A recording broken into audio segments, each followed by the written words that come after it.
प्रणाम। आज के बदकुचन में फिर हम हाजिर बनी रहो लोग इनके साथे 6 बज गल बा। जैसे कि काले कुछ लोग अनुरोध कैले रहे कि 11 के 5:30 से ऊपर कर दिया और 6 बजे कर दिया, तो हम 11 के टाइमिंग बढ़ा दिले बनी और 6 बजे कर दिले बनी। तो जैसे कि हम शायद 6 बज गल बा रोआ लोग इन सामने हाजिर बनी हम एक बार फिर से। सबसे शुरुआत में हम कहे के चाहते नहीं कि बहुत लोग के कमेंट्स आवेला जवन ऊपर हम जवाब नहीं दे पाते घरिया नहीं लाइक कर सकते। बहुत लोग शिकायत भी बा बात के, तो उमें मजबूरी बा हमार थोड़ा सा समय के कमी बा, ये करते हम नहीं कर पाओ तो देख पावत। यही ला हम पहले ही 1 घंटा डाल दिला कि कौन आदमी के का प्रश्न बा पहले ही तनी बता दो तो बेहतर है। तो धीरज बा प्रणाम, सुधांशु प्रणाम, अमरेंद्र खुश रह, विकेश गोस्वामी प्रणाम, स्वागत बा सभी के स्वागत बा। सुबोध राय जी के ट्रेन नहीं के चलत का नहीं करिए बुझाता, तो स्वागत बा प्रणाम मनु जी। हमने के जैसे कि चालू कर जाओ। पहिलका मुद्दा बा हमार कि जय हो सुबोध जी गाना सुन के रहो रहती हालत खराब बा का जन भेजले नहीं। पहिलका मुद्दा बा कि काले से हम देखा नहीं कि हमने के समाज में बहुत लोग रावण के आ मेघनाथ के बड़ाई कर रहा बा। सबसे पहिलका मुद्दा हम यह कहते नहीं, बाद में उनके प्रश्न के जवाब देम जौन भी बाटे। कौशिक जी प्रणाम। रावण बहुत बढ़िया आदमी रहे, बहुत लोग कहता। विक्रांत जी प्रणाम। बहुत लोग कहता मेघनाथ जैसन बढ़िया कोई ना, यही वगैरह वगैरह वगैरह प्रश्न के उत्तर मिली, घबराई मत। तो इमे थोड़ा सा हम सुधार करके चाहता नहीं कि हमनी के आदर्श कहाँ जाता। मनीष कुमार प्रणाम। हमनी के जौन आदर्श बा हमनी के राम की ओर काहे नहीं के रह पावत कि हमनी के आदर्श रावण की ओर जाता। कुछ लोग कहता कि रावण बहुत ज्ञानी रहे, उसे ओकरा के बड़ाई करे चाहिए। काल सुननी हम कि मेघनाथ जैसन तो कोई पितृभक्ते ना हो, काहे कि मरा गल। तो थोड़ा सा हमें सुधार करके चाहता नहीं। काल हम जैसे कि बतैले नहीं कि मेघनाथ खानी पितृभक्त नहीं ना, काहे कि मरा गल आ ना मराई तक ओकरा के छोड़ दीत कोई मराए आ गल, तो अथी करे आ गल। यहाँ उ जानत रहे कि हम मराए ला बानी, कमजोर बानी, उससे आ गल मराए। ई कौन बड़का भाई बल के बाप के बात मान गल, वो बाप के बात मान गल, ये सब कोनो बात ना रहे। यही रुआ राम जी के बारे में तो सोचिए, यही उल्टा लेके कि राम जी के दशरथ जी बाबू जी रहस, वो कभी कई से वादा के ले रहस कि हम तहार 3 गो बात मान जाए। वही वादा के अनुपालन करेला राजकुमार प्रणाम संतोष भैया अपने बच्चे के बारे अच्छी में राजन बाबा। अच्छा, तो वो खाली मन में सोच लेलन वो बात, तो राम जी वो पूरा करेला, उनकर बात के पूरा करेला वन में आ गलन। एगो आदमी जौन वन में आ राजकुमार होते हुए जेकर नया शादी भइल बा, हम अपना खाली बाप के बात सोच लेला से तो ऊ बाप के बड़का भारी पितृभक्त भइल कि ऊ मेघनाथ हो गल। हमनी के आदर्श आखिर जात कौना दिशा की ओर बा, ये हमारे नहीं क्या बुझात। मेघनाथ हमारा बहुत बाहुबली था, आ गया और मरा गया, बहुत लोग लिखा था, नहीं तो ये होता वो होता वो होता। बाकी जौन वो राज्य के जनता जौन मर गल, श्रीलंका के जौन जनता मर गल कि जौन सेना में ऊ ना भल पितृभक्त, वो तो पितृभक्त भल नू। अगर रावण ला मराए गल तो रावण कौनो शर्त पर सही ना रहे। चोरी चोरी सैलून खुलत बा, बाल दाढ़ी बनवा ली अर्जुन नारायण, मतलब हेलमेट वाला बतिया, चोरी चोरी वाला कौन बात भल। रावण जैसन आदमी या मेघनाथ जैसन आदमी के हमनी के अगर आदर्श बनावे के कोशिश करें सन तो हमनी के दिमाग खत्म हो जाए। कुछ लोग कहते हैं कि ना रोअर ठीक से देखी रामायण, रोअर बुझा जी ठीक से, हमरा का बुझा जी। अगर हमारा आदर्श गलत की ओर जाता तो फिर वो कैसे करके कहल जाओ कि वो सही बा। राम जी में से अगर सीखे के बता सीखी, लक्ष्मण जी जैसन में से सीखे के बता सीखी। कुंभकर्ण खानी भाई लोग कहते रहे कोई ना, लक्ष्मण खानी भाई काहे ना कोई, भरत खानी काहे ना भाई कोई। ये सब चीज़ के ध्यान ना दे, मैं खाली यही झूठो खाने की मेघनाथ बनिया रहे। काहे मेघनाथ बनिया रहे तो मतलब बुझाते नहीं है कि मेघनाथ काहे बनिया रहे। उ काहे रावण बढ़िया रहे, काहे कि एगो अबला के चाहे कोई के एगो औरत के चोरा के ले गल उससे बढ़िया हो गल हैं। यह ज्ञान के नमूना है कि एगो औरत के चोरा के ले गल। यह वीरता के नमूना है मेघनाथ के कि अपना बाप के मेहरारू एगो रहे आ दोसर के जाके ओकरा कहाला कि बाप के मेहरारू के रहते हुए एगो दोसर औरत के रखले तो ओकरा के रखे जाके माराए गल। ये बड़का भारी वीरता के काम रहे ओकरा जावत रही। ये वीरता के काम है उनकर रावण के या मेघनाथ के। और कुछ लोग कहते कि बहुत रुआ उनमें से ज्ञान नहीं ओकनी में से। अरे यार हमरा लगे मतलब कि आदर्श के कमी बा। राम जी, लक्ष्मण जी, सीता जी, शंकर भगवान, कतना देवता लोग बा। हम रावण की ओर आदर्श काहे ले जाए अपन? रावण की ओर, मेघनाथ की ओर, कुंभकर्ण हम आदर्श जात कहे बा काहे कि हमरा मन में नेगेटिविटी बा। हाँ कुछ लोग कहते कि जानी को बढ़िया भाई, हम जानत नहीं ओकरा में का बढ़िया का खराब बा, लेकिन ओकरा के छाने के शक्ति रउआ पास नहीं खे। जब उ शक्ति केकरा पास बल? राम अगर रावण से सीखे के बाद तो लक्ष्मण सीख सकत रहन, हमनी के ना। हमनी के सीखेला बहुत, चूँकि का में से ले बा का नहीं खेले के उ महाज्ञानीय लोग ही उमें से निर्णय कर सकता। हमने सन जनरल आदमी ना, जनरल आदमी ला राम काफ़ी बारन। मर्यादा पुरुषोत्तम हुन कुछ लोग कहेला कि बहुत गलतियों कैले बारन, गलती ना कैले बारन। उनका से खाली इहे रहे कि बाली के जौन मारे वाला बात रहे, जौन लोग कहेला कि बाली के कैसे काहे मार दिलन छिप के, वहाँ रावण के मारे के रहे एगो आदमी के द्वारा ही। आ जब रावण के आदमी के द्वारा माने के रहे तो मनुष्य रूप में उनका दिखावेला कुछ ऐसा काम करे के रहे कि जौन उ मनुष्य लागस। हमनी के आदर्श राम रहस, रामे रहियन। ये राष्ट्र के लड़ाई ना रहे। हम देखनी है बाबा के एगो पोस्ट कि ना राष्ट्र के लड़ाई रहे। राष्ट्र के लड़ाई में देखे के चाहिए कि उन्हें से विभीषण का कैलक, घात कैलक, कुंभकर्ण साथ दिलक, मेघनाथ साथ दिलक, ये सब सीखे के चाहिए। आ हमने राष्ट्र के लड़ाई रहे। रावण चोरी कैले रहे सीता जी के, आ एने से खाली राम जी अकेले रहस, अयोध्या ना रहे उनका साथे। बाकी राजा जे रहे उ सुग्रीव रहस। सुग्रीव साथ रहन एगो मित्र के, एगो बनवासी राजकुमार लड़ रहे रावण से, आ बनवासी राजकुमार उनका रावण के हरैले रहे। रावण राक्षस रहे, ओकर कुल राक्षस रहे, ओकर सब कोई राक्षस रहे। राक्षस के कोनो चीज के समर्थन ना, वो खत्म तो खत्म बस। आज ई जरूरी है हमारे तनी सा हम ना बोलीला। राम भगवान ने गलत बंदा मार दिया, रावण रही तो उनको मेहरारू के ले जाते कि ना हैं। राम ने गलत आदमी को मार दिया तो रह जी तो केकरा के छोड़ी, केकरा के नाप बहन के रखले रहे। ओकरा राज दरबार में कौन देवता लोग ना बनाए रहे लोग। हालत खराब। चलिए आगे बढ़ल जाओ, रावण के खत्म कर जाओ।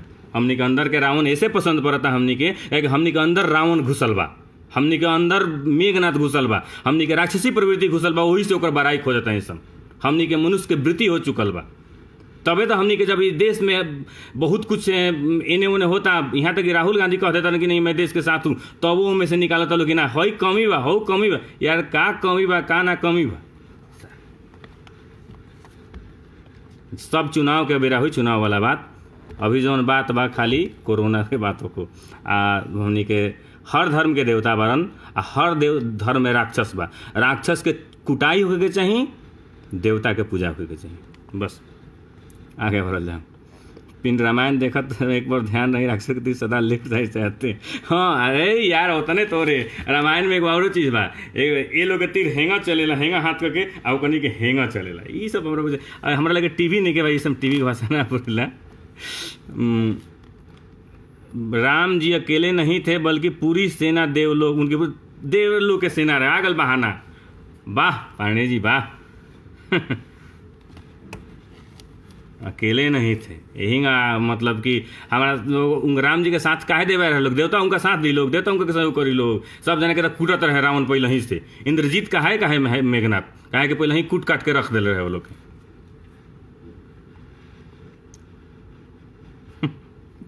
अच्छा सरवा जी ठीक बा। जेकर शादी टूट गल बा, अंशु सिंह पूछलन कि जेकर शादी टूट गल बा कि रावण के मारे खातिर राम के अवतार। हाँ रावण के मारे खातिर राम के अवतार रहे। इतना बढ़िया आदमी रहे कि ओकरा के मारे खातिर अवतार लेवे के पड़ गए। बांध के मारी तो ओकरा के आज अंशु जी कहत रहन जेकर शादी टूट गइल बा उ केंगा रही, शादी टूट गइल बा उ फोन पर बात, शादी टूटल नहीं के शादी लेट हो फोन पर बतियावत रही तब तक। अमित कहले हन, अमित, सुधांशु, छोटू, अनीस, अक्की, विनोदा, नितेश, क्या कहता है राजपूताना एटीट्यूड लग रहा है, राहुल वे हैं कि आईपीएल के बारे में बोली, आईपीएल गो, आईपीएल ना मिली है साल, अगला साल धोनी के विनोद कहता खोजा तरन, धोनी अब ना, अभी अगला साल याद पड़े कोई। तरुण जी कहले बारन कि स्कूल फी के बारे में कुछ बोली, स्कूल फी ना लगे के चाहिए, हमार विचार बा। जब स्कूल चलत नहीं के तो स्कूल फी काथी के, कुछ लोग हम एगो पोस्टर ले रहे हैं कि सरकार के व्यवस्था करे के चाहिए कि ओकरा। आनंद पांडे हमारी रिक्वेस्ट एक्सेप्ट कर ली पहले, अच्छे देखा तनी कहीं का स्कूल के मास्टर के पैसा मिले के चाहिए, प्राइवेट स्कूल के मास्टर के कहता नहीं, हम सरकारी के नहीं के कहत। सरकारी लोग हड़ताल में बाबे, वो लोग पहले हड़ताल तुरो ओकरा बाद कुछ होई, ओकरा पहले कुछ ना हो। जब सारा कम से कम इंतजार के फल मीठा वाला सुनील जी, हाँ ठीक कहता नहीं, इंतजार के फल मीठा वाला तनी झगड़ा मत करी लोग फोन पर, जेकर शादी टू में लेट हो गल बा 6 महीना, उतनी झगड़ा मत करी गपिया गपिया के, ये बात के ध्यान रखे के होई। स्कूल फी बा प्राइवेट स्कूल के जो पढ़ावेला ओकरा बहुत कम पैसा मिलेला और फीस ज़्यादा लेवेला लोग, उनमें से चाही कि बागी बलिया बाबू साहेब ला उनकर कुछ विचार भैया की है। बागी बलिया चंद्रशेखर जी के आज जयंती बा, उनका प्रणाम, खड़ा बोले के चाहिए उनके खाने।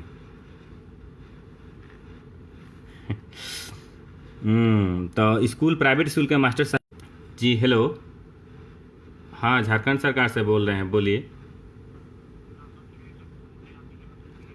हाँ हाँ, कौन?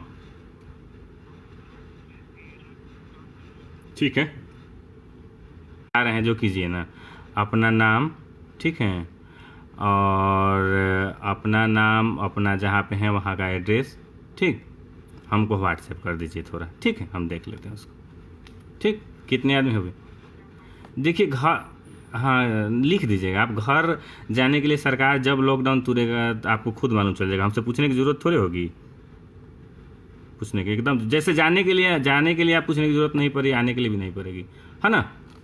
ठीक ठीक ठीक है, थैंक यू। मनीष कुमार सिंह कहलन कि तनी शांति दूत के बारे में बताई, शांति दूत के हो हमने किया। राउर शादी हो गल बा यही से गुस्सा नहीं खियावत, आनंद ने कहत शादी के में नहीं के बात गुस्सा इला के बात नहीं के, शादी के बाद शादी जीवन ला कल जाला, शादी के रोक नहीं खे, शादी जाई कर ली। कल हम एगो पोस्ट डले रही 5 आदमी के साथ जाई शादी कर ली, भोज मत करी, शादी कहे ना हुई। रितेश पटेल भाई वुहान के बारे में पूछा था कि फिर वहाँ से रोग चालू बा का, वहाँ बाहरी लोग जे जाता उमें रोगी बा ओकरे जांच होता, अभी फैले वाला कोनो ऐसा बात नहीं खे। राणा नितेश सिंह कहले बरन कि 3 मई के बाद क्या होगा, एकदम आसान बात बा, सरकार फार्मूला दे दिले बा। 3 मई के बाद जहाँ भी, मतलब आज जहाँ भी 3 महीना आज से ही जोड़ ली कि 14 दिन 28 दिन कोनो रोगी ना मिली वहाँ लॉकडाउन टूटी। आज जहाँ भी 28 दिन का कहाला कि हाँ अमित जी वाह बहुत बढ़िया विचार सहमति जतैला के, फीस मत लेम लेखन के। अभी जहाँ भी 28 दिन में एक बार रोगी मिलल वहाँ लॉकडाउन चालू रही, 3 तारीख के बाद भी और ओकरा बाद भी। भैया से बोल दें स्कूल में लड़का से पैसा ना लेवे के भैया। सूरज पहले ही लिख दिल बा अमित जी, पहले ही लिख दिल बन के पैसा ना लिए स्कूल में। सुधांशु सिंह कांग्रेस वाला हमरा लगे एगो गाना भेजले बारन, ये गाना रउआ सुनले बानी ना, ना गाना हम नहीं सुनले।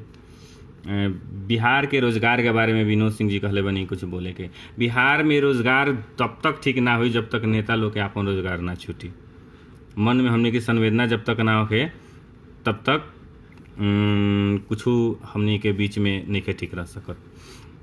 वो लोग के जब तक स्वरोजगार जौन बाटे अपना घरेलू रोजगार। आज राजेश जी को बहुत बढ़िया, राजेश जी कोई पोस्ट डले वाला हमें याद नहीं, बहुत बढ़िया कि ये पूरा विपदा घड़ी में कोई MP MLA नहीं खेलोगत का ना लोगे के चाहिए। सुनील जी भी शायद बोल रहे हैं, सुनील राज जी कि ये विपदा के घड़ी में एमपी एमएलए के लोग के चाहिए कि ना हमनी के मन के मानसिकता तनी सा बदले के पड़ी कि हमनी के जो प्राइवेट नौकरी करता ओकरा के खराब ना कहीं, जे काम करता ओकरा के खराब ना कहीं, आ अपने के वीर बाहु ना बनी कि नौकरी लागल चाहे हम बाहर कमात नहीं तो एक वीर बाहु बनला के जरूरत नहीं है। आदमी के भी चाहिए कि बाहर जौन कमा जाके लोग के मेहनत करता झूठो खानी उ जाके अपना गाँव में भी करो अगल बगल तो इज्जत ना जी केहूँ खाए जी एक बात जौन हालात बा होंगे मत रहो। आ दूसरका के जे भी नेता तंत्र बा अगर उ सुने लागो सामान्य जनता के भी तो कोई भी बड़का बने के ना चाहिए। राउरा लंच टाइम में गाना बड़ा पसंद आवेला, आनंद पांडे जी खातन प्रणाम मनीष।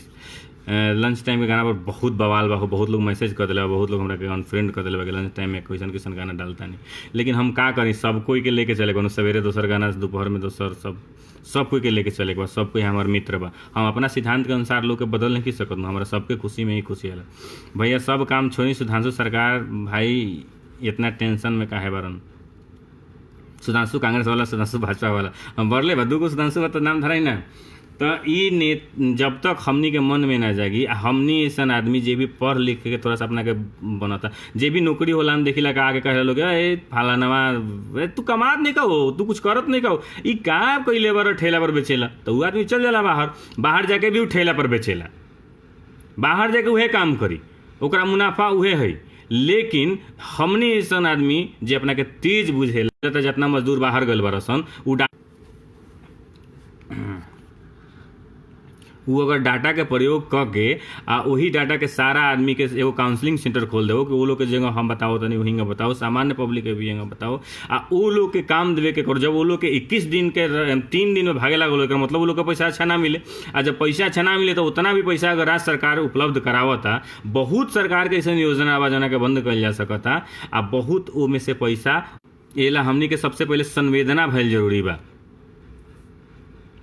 नाइट वाला पे संवेदना नेता लोग के आ अफसर लोग के दोनों आदमी के, नौकरी वाला के भी संवेदना पहले जरूरी बा कि नौकरी जब हो जाए तो ये ना कि हे ओकरा से ना बोले, ओकरा से ना बोले। हम गजब के एटीट्यूड देखिला, कुछ लोग कहेला कि हम पढ़ लिख के नौकरी कैले बनी, भाई हम काहे ना पढ़ लिखल से बताएं, चलो तू नौकरी करत के कराला बारिश पहले, नौकरी मतलब कि नौकर से भी गैल गुजरल उंगा मुलायम बन के रहे के पड़ी, 2 4 गो गाड़ियों कोई देवे तब ओकरा से प्रेम से बतियाई आ ओकरा के इज्जत दी, तबे बिहार आगे बढ़ी। एंगा बिहार जगह गैल बा, बिहार के इतिहास बड़का बाटे काहे कि ओहरिया के शासक होंगे रहे लोग, आज नीचे ऐसे कल चल गल बा काहे कि होंगे शासन बा लोग। 15 जोड़ 15 बराबर 30 साल के इतिहास देख ले काम बा कि कहाँ से कहाँ बिहार पहुँचल बा। ज़्यादा हम बारे में ना बोलें। ब्रजेश कुमार कहने के लॉकडाउन में खाने पीने सोने के अलावा क्या करें? एकदम खाने पीने सोने के अलावा कुछ ऐसा चीज़ करें जैसे कि पढ़ के हर चीज़ के बारे में जाएं, कुछ पैसा खर्चा नेता लोग। हाँ सुनील भाई हमरो याद बा, सुनील भाई के क्वेश्चन याद बा, पहले यहाँ के कह दी हम एगो अभिषेक भाई के भी करी, ओकरा बाद ब्रजेश कुमार के भी बाकी खाए पिए के अलावा का करी।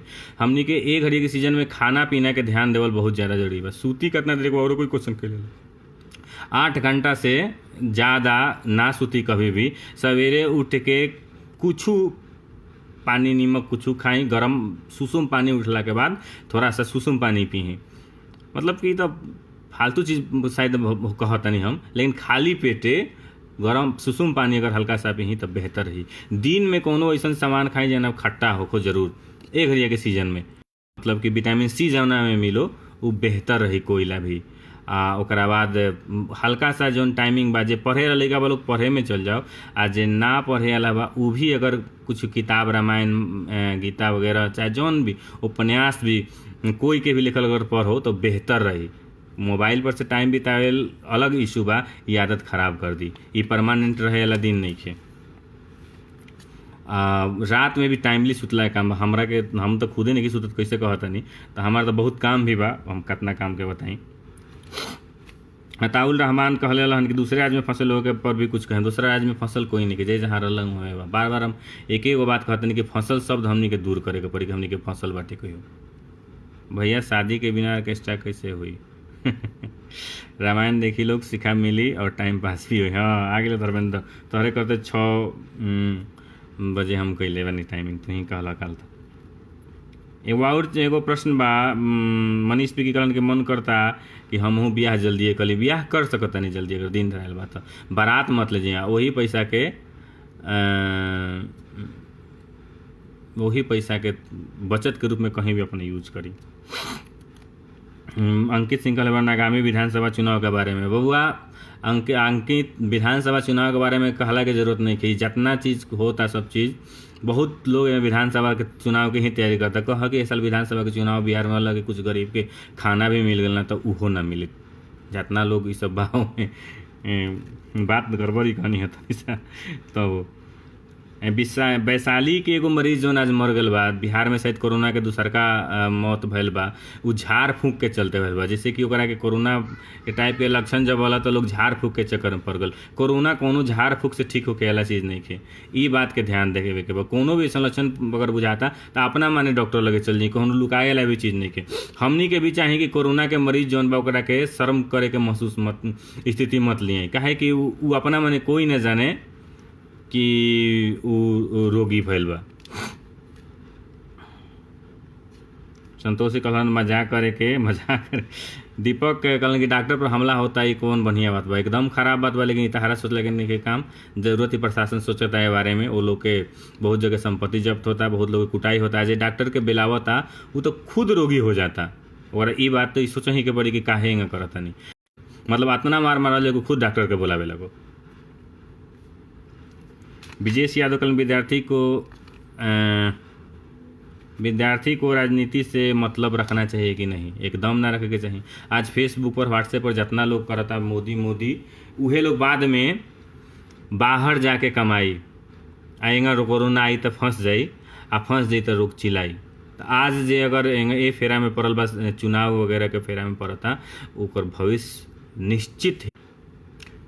ये बात फिर से हम कहता नहीं, फेंट से बात बताओ तनी कि जे भी आज चुनाव के फेरा में लागल बा वो बाद में ही बाहर में फंसी आ ओकरा बाद चिल्लाई अपना मने कि हम काहे ना पढ़ने नीमन से। आए मुँह पर बबीता फोगट के बारे में विकास गिरी विकेश गोस्वामी बबीता फोगट के लोग बोला था। बबीता फोगट का बोले के बा, खुद अपने आप के बोली। अगर दोषी कोई बा तो अपने आप, अगर दोषी ना कहें तो लोग दोषी कही। जैसे कि साधारण बात बा कि रउआ खाना बननी है, नमक कम हो गल तो अगर रउआ घर के बाद तो खुद कह दी कि सुनिए तो नमकवा कम हो गल तो लोग अच्छा कोनो बात नहीं कह रही। लेकिन अपना माने वो अगर नीमक कम भैल रउआ ना कहनी या कहता नहीं का कि ना ओकरा नीमक ना डाले के कोनो कारण रहल, ई रहल ऊ रहल, तो लोग गरीबे करी, वही से कोई गाड़ी भी सुनता। तो बेहतर तरीका रही अगर वो जेकरा बारे में तू कहे के चाहता लोगिन ओहू लोगला कि उ लोग खुद शिकायत करे के चालू कर देवो तो कोई शिकायत ना करी अलग से। रुपेश सिंह जी कहल निकट नहीं, हम तो बताइए देनी। राजेश सिंह कहल बियाह होते होगा ओकरा खातिर का फोन पर गपिया हो। सुनील राज जी, रवि राज जी फसलों के बारे में कुछ। सुनील राज जी, श्रुति सिंह कह लिए कि बेरोजगारी के बारे में बताएं कुछ। अभी बेरोजगारी रही। अब सुनील राज जी कहनी समाज सेवी संस्था के बारे में बोले के वाह हमने लगे अभी टाइम। समाज सेवी संस्था छपरा ही ना पूरा भारत में आज गरीब के खिला रहल बा। ए बारे से कोई इनकार, ए बारे में कोई इनकार नहीं कर सकता। खुद मोदी जी के भी जौन भाषण होता वो भी अंत में यह रहता कि आप किसी को खिलाइए, तो कोई भी खिलाओ ओकरा के नीचा देखा। देश से बा कोरोना के कारण देश कितना पीछे चल रहा है, हमारे देश में तो 210 देश में बा। कोई भी अगर खिलावता है सही बात बा, लेकिन दो चीज़ होके चाहिए। सोशल डिस्टेंसिंग के पालन होके चाहिए। सोशल डिस्टेंसिंग के पालन माने कि ऐसा ना कि जौन रांची में भैल बा कि फल देतलन आ बहुत लोग उनका चलते बीमार पड़ गल बा। अनिल प्रसाद जी कहते हैं सर्दी भैल बा का भैया ना, सर्दी के बात नहीं खे। आज तनी साहब ज़्यादा कुछ सुन लेनी है।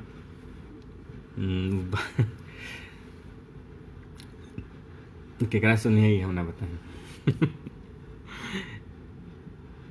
एक अलावा समाज सेवी संस्था लोग ला एगो अलग भी बात जो हमारा ना कहे के चाहिए कि जैसा जे भी कहीं राशन बांटता उ तनी इहो बता देवो कि उ राशन आयल है कहाँ से।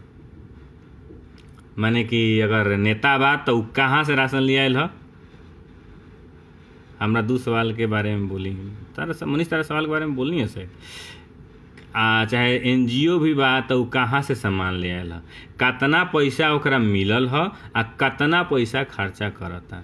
अगर कोई प्राइवेट आदमी भी बा तब बता दी तब बेहतर लगे। मने हम नहीं कहते कि बताओ जोड़ी बा, लेकिन बेहतर लगे लोग के सुने में। लोग हमेशा ही ईमानदारी के अपेक्षा करेला लोग से। तो अगर हम ईमानदार बानी तो ये देखाई आ ना तो वही का बाटी, कोनो बात नहीं कि जौन बाटत नहीं तो ठीके बा। एगो और मुद्दा पर हम कहले रहे कि लोग के चेहरा मत दिखाई, बहुत लोग खराब लग रहे। आपन चेहरा दिखाई, हम अपन चेहरा दिखावे के नहीं के मने कर ले, लेकिन लोग के चेहरा दिखावला के कोनो भी आवश्यकता नहीं खे इस चीज़ में। सुधांशु बोलता नहीं राशन दुकान से आइल बोली लोग, कौना राशन दुकान से हो, कहाँ मिलता, हमारा बहुत कुछ मालूम रहेला। ऐसा थोड़े बाकी ना एगो कहानी पर छोटा सा बतावता नहीं। मुखिया जी देखत नहीं है सही तो भी हट गल बनी। शादी वाला कहानी अभी आधा बाकी बा, नूर कहतन। अरे शादी वाला कहानी तो ढेर बाकी बा, सुना अभी दोसर कहानी आज सुना। हमनी के गांव में कहे के चाहिए कि ना, लेकिन कहत नहीं आज। हमनी के जब हवे को बने लगा कहाला लैट्रिन बनता, सरकार भी योजना गड़बड़ बनावेला।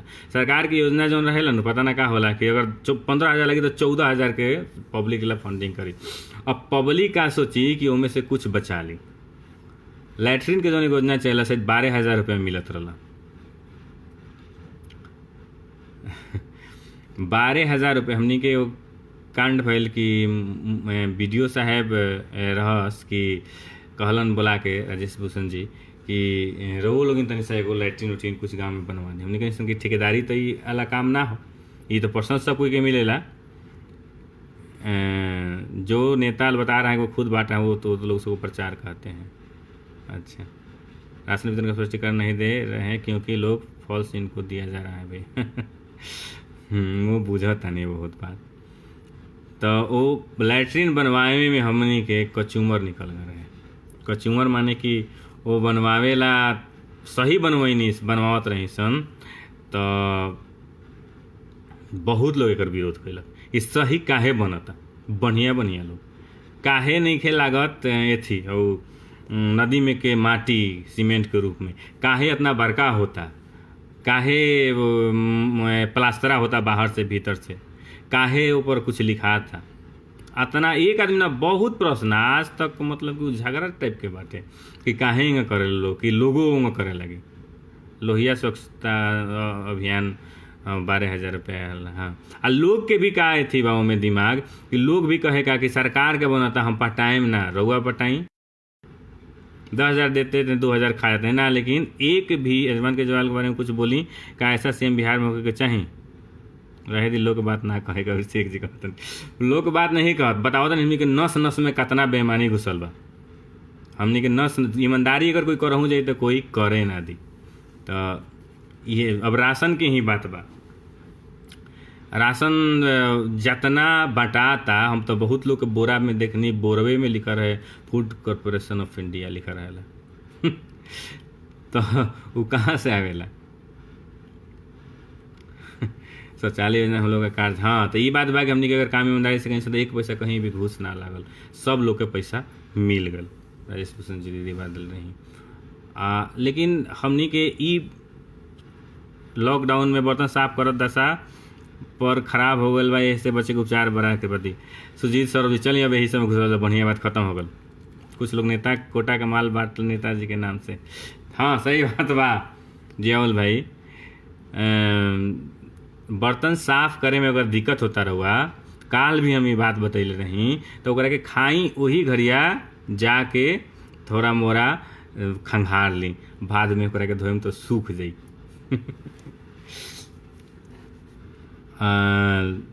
जियाउल हक जी कहते नहीं कि कुछ लोग कोटा का माल बांटता नेताजी के नाम से। कुछ लोग के बात नहीं कि नेताजी तो कुछ बानू के जो बांटता, लेकिन जो हमने के वर्तमान में विधायक एमपी चाहे कोई बा उ कहाँ बांटत कहीं लौकता। आखिर आज टाइम चेंज का है सर, तू ही निकाल कह रहा दीपक ना टाइम चेंज करी। तो उमें बहुत चीज़ बहुत ही, जैसे कि चुनाव में जितना खर्चा लगता आदमी खर्चा लगावे ला लोग, वो कुछ हिस्सा भी आपदा में बंटवा देते लोग, तो कितना बढ़िया रहे। ई तो कोई सोचेला ना नु, थोड़ा मोड़ा सोचे के पड़ी। हमनी के जौन सामान आवत हमनी के सरकार के तरफ से वो अगर सही दिशा में पहुंच जाओ तो ई भी बेहतर रही। तनी अब क्वेश्चन के जवाब हम दे दी कुछ लोग के, तो खिसियाता लोग। शादी बिना ऑर्केस्ट्रा कैसे हुई? अनंत पांडे कहा था ऑर्केस्ट्रा से शादी होला का हो? मेरे बात का जवाब नहीं दिया आप राहुल पी सिंह। कौन बात लो हम ना देख पैनी हो, कमेंट नहीं पड़त। अरविंद केजरीवाल के बारे में कुछ बोली, काम उनकर काम दिल्ली में सही बा? इनका से बिहार के सीएम के कुछ सीखे के चाहिए कि ना? अरविंद केजरीवाल से केकरा का सीखे चाहिए, हम का बोलिए बारे में? धीरज पांडे के लिखले बार हम रोज पीते हैं सुबह में, क्या पीते हैं जी? ये गलत बात बा। मुद्दा पर आई आज तेरा समय खत्म हो जाए। थैंक यू भैया। शुभम कहा तरन जमात के बारे में कुछ बोली। जमात बार बार कहता नहीं कि जमात ठीक ना है कहीं के भी। अंधभक्त की कमी नहीं है, पवन कहा तरन। अंधभक्त काती कहाला? अंधभक्त अंधे होला कभी भी। भक्त आँख दो के जो करे वो भक्त थोड़े कहाला। भक्त अंधे होके के चाहिए, तबे तो पत्थर के पूजी। अगर दिमाग लगा के कहो तो शिव जी के लिंग तो पत्थर है, मूर्ति तो पत्थर है। भक्त अंधे होके के चाहिए। चुनाव के बारे में नौशाद भूषण क्या हाल है? ठीक है। तो आज हमनी के ज़्यादा कुछ तो दूसरा बारे में ना बात भैल है, लेकिन हमरा बुझाता है कि बात सही आज मुद्दा पर भैल है। गपास्टिंग वाला ना भैल, बदकुचन ना भैल। बदकुचन वाला बात कुछ काल चली यही। अब हमनी के राशन दुकान से आयल बोलो बोली। अब हमरा बुझाता है कि हमारा समय खत्म हो गल, आधा घंटा के समय रहेला। और वो लोग ने वो काम करी कि फोटो खिंचावे वाला गैंग पर कुछ बोली। फोटो खिंचावे वाला गैंग पर हम का बोली? मतलब पहले फोटो आपन खिंचाओ, लोग के मत खींचो। लोग भक्त की जय हो एकदम सुधांशु। भक्त के काहे ना जय हो? भक्त के कभी पराजय थोड़े होला। भक्त कष्ट में रहेला लेकिन पराजय ना होला, ये बात बा। तो अब रउआ लोगिन अपना कोरोना वाला झाड़ फूक नत कराई भाई। लोगों के बीच का नफरत कैसे खत्म होगा, खासकर हिंदू मुस्लिम अजरुद्दीन। सही बात हम तो बतानी है, तू ध्यान ना देला। तू खुद ही अगर जे गलती करता बड़ा गलती कह, साधारण सा बात पर लोग ना बोली। सुजीत दुबे रउआ नियर कैसन बनल जाए? उम्र बहुत ना हो जाए तो अपने हो जाए रउआ। अजहरुद्दीन अगर सबसे बढ़िया बात बा कि जैसे गलती करता, जैसे कि मरकज वाला कांड भल, तो मरकज वाला कांड ओकरा पहले कांड में रहे एगो हो लड़की रहे, का नाम रहे ओकर, कनिका कपूर। तो ओकरा के कोई हिंदू ना कहला कि सही बा, कोई तर्क ना दिलक। लोग ओकरा पर पासनी निकाले उ करे लागल। लेकिन जब मरकज वाला कांड भल तो कोई मुसलमान में से भाई लोग में से कोई जल्दी ना मिलल जे कहो कि गलती भेल। अब ओकरा में कहला लोग कि ऑर्डर के दिलक ह, ई के कैलक ह, ऊ के कैलक ह। जब एंगर हुआ करेम तो लोग कही के छापत काहे बा? साधारण सा बात बा कि उतारा घर के कोई रही तो तू छपता तो सही रही। लेकिन उ विदेश के आदमी बा, यहाँ आयल बा, ओकरा बारे में अगर कोई तू छापत रहा तो लोग सोची काहे छापत रहन? ये बात बा। हिंदू लोग के जहाँ तक बात बा, उ लोग ज़्यादा बोलता, उ न तो बोलो, उ गड़बड़ बात बा। चमचा लोग पर 2 लाइन हो जा। राष्ट्र वेतन के नाम पर दोस्तों पैसा। चमचा लोग के जहाँ पर सवाल कहता ना सुधार कि चमचा लोग पर बोली। चमचा तो कोई के ना बोलने के चाहिए, कोई के चमचा ना बोले के चाहिए। सबसे बड़का दिक्कत बा कि चमचा बन के मेघनाथ के बड़ाई मत चालू कर दी या रावण के बड़ाई मत चालू कर दी। काहे कि अगर कोई राम जी के नाम लेता था, राम जी के नाम लेता था, अगर मान ली कि मोदी जी, तो हम रावण जी के नाम लेवे लगे। इतना हमार लीचरपन के दिन आ गल बा। चमचा ये सब गलत चीज़ है। तो अजहरुद्दीन भाई हमनी के कभी भी लइकाई में से एके रही सन, आ बुढ़ापा में भी एक रही। कहीं गांव में कुछ ना होला तू देख लही बारा। लेकिन ई फेसबुक जो ना लू हमनी के बहुत ज़्यादा विद्वेष पैदा कर देलक, चूँकि हमनी के बोले के मौका मिलल अनाप शनाप कुछ भी। ई बात के थोड़ा सा ध्यान रहे के चाहिए। हाँ तो एक बार बताइए ना तहा लोग से कि नमक अगर अपना मने कम पड़ गल तो थोड़ा सा कह दे कम पड़ गल, सब कोई मान ली। लेकिन अगर तू कह कि ना हई करनवा से हऊ करनवा से कम हो गल बा, तब लोग हो जरूर एक कोनो। ई बात के ध्यान रखे। बहुत खराब लागल है ये बात हमार। लेकिन एमे अगर एक बार सुधार लावल नू तो हमनी के जीवन भर यहीं रहेगा। सरकार के तरफ से अनाउंसमेंट भर रहेला कि सभे कोई के पुराना कार्ड बजा। हाँ अताउल ठीक कहता रहा। सबसे खराब व्यवस्था तो उहे बा। सरकार ठीक है, सरकार कहाँ से गड़बड़ बा? सरकार तोरे गड़बड़ बा। सरकार तो अपन योजना बना देला, नीचे जो के जमीन पर उतारता वहाँ गड़बड़ होला। वहाँ से अगर गड़बड़ी छूट जाओ तो सब सही बा। लोग इतना जल्दी गाली में शुरू करते हैं, न्याय कानून से पहले ही लोग फैसला सुनाते हैं। अजहरुद्दीन बहुत बढ़िया एगो बात कहता नहीं, सुन। कौन कभी कभी मौका खराब आवेला जवना में हमनी के चुप रहे के पड़ेला, हमनी के भी, कोई के भी, मतलब पर्सनल कहता नहीं, हम जातिवाद धर्मवाद नहीं कहत, तो वो मौका पर कभी कभी चुप रहे के पड़ेला, दूसरा के चलते अपना भी सुने के पड़ेला, गेहूं के साथ घून भी पिसाला न तो बोली। अगर हम तो कहत बनी खुद एगो हमनी के फ्रेंड बारन, हम देखले बनी उनकर पोस्टा बा, शकील अहमद नाम के हमनी के साथ में काम करेला लड़का, वो हमरा पोस्टवा पर कमेंट ऐसा धुआंधार कर चिहा जानी करे गजब, कोई अगर बोली कुछ हो तो बड़ी फ्रेंक बोलेला, हम देख के चिहा नहीं। ओकर पोस्ट हुआ देख के करे 20 के बाद बिहार में मजदूरों काम चालू हो सकता है कि ना, जो रोज मजदूरी पर अपना जीवन यापन करेला। 20 के बाद काम चालू हुई ग्रीन वाला जिला में, यहाँ भी ग्रीन बाटे, हम हिंदू हम मुस्लिम, हाँ हम के मतलब अवेलेबल, हाँ से हिंदू हाँ से मुसलमान दोनों मिल के रहे तो भारत, एंगा हमनी के सोच रखे के पड़ी। लेकिन दोनों के मिल के रहेला, हाँ जब तक मुसलमान ही ना हिंदू में, हम पूछे हैं भाई आशीष भाई ना देख बनी हम, मुसलमान ही ना हिंदू में भी दूगो चीज़ बा। हाँ मुस्लिम लोग कभी भी अपना धर्म के लोग के छापेला ना करके चाहिए, एकदम ना करके चाहिए। कोई अब वह तो रावण के जो छापता ओकरा के कहते नहीं, रावण के छापेला का जरूरत बा। पढ़ा लिखा अगर भारत में कोई गरीब बाटे तो अनुसूचित जाति के बाद मुसलमान ही गरीब बा, आ ओकर कारण ई बा कि पढ़ाई लिखाई कमजोर बा। एक दिन हम लिख देनी फेसबुक पर कि पढ़ाई लिखाई मुस्लिम को जरूरी बा, तो एक आदमी लिख दिलक कि हमनी का शिक्षित बुझता नहीं। अरे यार लड़का का पढ़ाई छोड़ा के तो पूजा पाठ में लगाओ तरह शिक्षित ना तो का बार, कहाँ हमनी के छोट लड़का के कोई जाता, आज नौकरी के रिजल्ट होता तो मुसलमान के रिजल्ट कहाँ रहेला। ये सब बात पर मुसलमान के ध्यान देवे के पड़ी, ना तो लोग बोका बनाए खाता। अगर आरक्षण भी मिलल बा, अगर अनुसूचित जाति के जो आरक्षण मिलल बा हम देखत नहीं, वो आरक्षण के फायदा का अनुसूचित जाति के बा, 50 साल से वो आरक्षण बा, लेकिन वो आरक्षण के फायदा कौनो गांव में एक घर उठावेला, एक घर में 10 गो नौकरी हो जाला। लेकिन सरकार के ऊपर ध्यान नहीं के कहे कि लोग, सरकार ध्यान दीत लेकिन लोग ओकर विरोध करे लगी कि हई बा हौ बा का बा। लेकिन सरकार हमनी के भी मिल के करे के चाहिए कि जरा घर में 2 गो नौकरी हो गल, ज़्यादा नहीं कर, वो आरक्षण ओकरा न मिलो, साधारण सा बात बा। लेकिन कोई मानी हमरे के लोग आरक्षण खत्म करे कहतरन। अरे बुर्बक आरक्षण खत्म करे के नहीं कहा था कि आरक्षण जब रही जेकरा ला ओकरे ला रही, लेकिन ओ वर्ग के मत रहो जेकरा ओकरा फायदा मिल चुकल बा। एके घर में 10 गो नौकरी या बाकी 10 गो घर में एको ना नौकरी, हम देखत नहीं हर जगह ये लीला बा।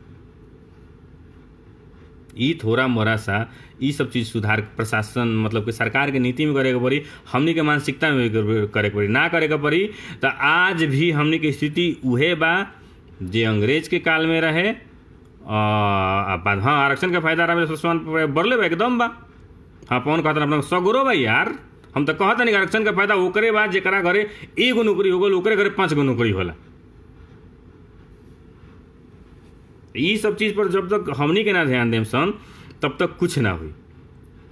प्रेम के जहाँ तक बात बा हिंदू मुसलमान के आजो बा कभी रही। हिंदू मुसलमान मिल के ही हमनी के रहत नहीं सगरो, हमेशा ही रही। फेसबुक पर अगर कोई के कोई विरोधी बोल देता है तो एक मतलब ई ना हो कि ओकरा में झगड़े बाटे, ये सब बात ना होला। ठीक बा, आज थोड़ा कारा बात कही हो गल, बहुत कुछ ना भल। अब जैसन रोआ लोग एकरा के समझी। अब हम जाए के अनुमति चाहता नहीं, फिर मिलेम काल। प्रणाम।